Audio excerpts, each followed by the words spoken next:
कि तू सुनना दीवारा। আরে what's up guys, myself Abid and welcome to my another new blog video. আপনি যদি পাহাড়, সমুদ্র এবং ঝর্ণার মতো জায়গাগুলো ঘুরতে চান এবং খুব কম বাজেটে, তাহলে এই ভিডিওটা আপনার জন্য। তো চলেন গাইস, বেশি কথা না বলে মূল ভিডিওতে যাওয়া যাক। সর্বপ্রথম আমরা ঢাকা নবীনগর থেকে রওনা দিয়ে দিলাম চট্টগ্রাম সীতাকুণ্ডের উদ্দেশ্যে। এখানে ছিলাম আমি, আমার ভাই এবং আমার অন্য ফ্রেন্ড সার্কেল। তো 4 থেকে 4.5 ঘন্টা জার্নি করার পর আমরা চলে আসলাম কুমিল্লা হোটেল নূরজাহানে। তো খিদা না থাকায় আমরা 1 কাপ করে চা খেয়ে আবার গাড়িতে উঠে পড়লাম। তো গাড়িতে উঠে আমি আমার ভাই সুন্দরভাবে জাগনা ছিলাম, কিন্তু লাইট অফ করার পর দেখা যাচ্ছে আমার বন্ধু বান্ধব এক একজন কি পরিমাণ ঘুম দিছে সেটা দেখতেই পাচ্ছেন।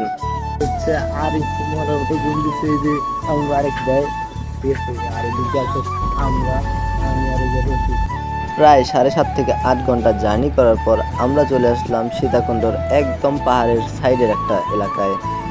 যেহেতু আমরা নবীনগর থেকে অনেক আগে রওনা দিয়েছিলাম, এই জন্য সবার আগে আমরাই চলে আসছি। আর এখন আমরা মূলত এখানে কিছুক্ষণ অপেক্ষা করব, তারপরে চলে যাব গুলিয়াখালী সি বিচে। গুলিয়াখালী সি বিচ যাওয়ার আগে আমাদের সকলের অনেক খিদা লাগছে, যার কারণে আমরা সকলে চলে গেলাম খাওয়া দাওয়া করার জন্য। আমরা আছি এবং আমাদের সাথে অনেকেই আছে।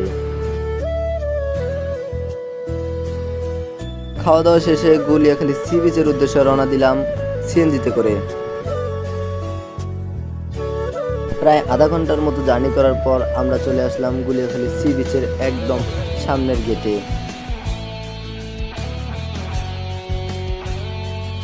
এই মাঠটি পার হলেই দেখতে পারবেন গুলিয়াখালী ঐতিহাসিক সি বিচ। সি বিচের কাছে আসতে না আসতেই সকলে জামা কাপড় চেঞ্জ করার জন্য ব্যস্ত হয়ে পড়ছে, কারণ তারা নাকি সি বিচে গোসল করবে। কিন্তু বিচের কাছে আসার পর দেখতে পারলাম এই পানিতে গোসল করার উপযুক্ত নয়, কারণ এইগুলো হচ্ছে কাদামাটি।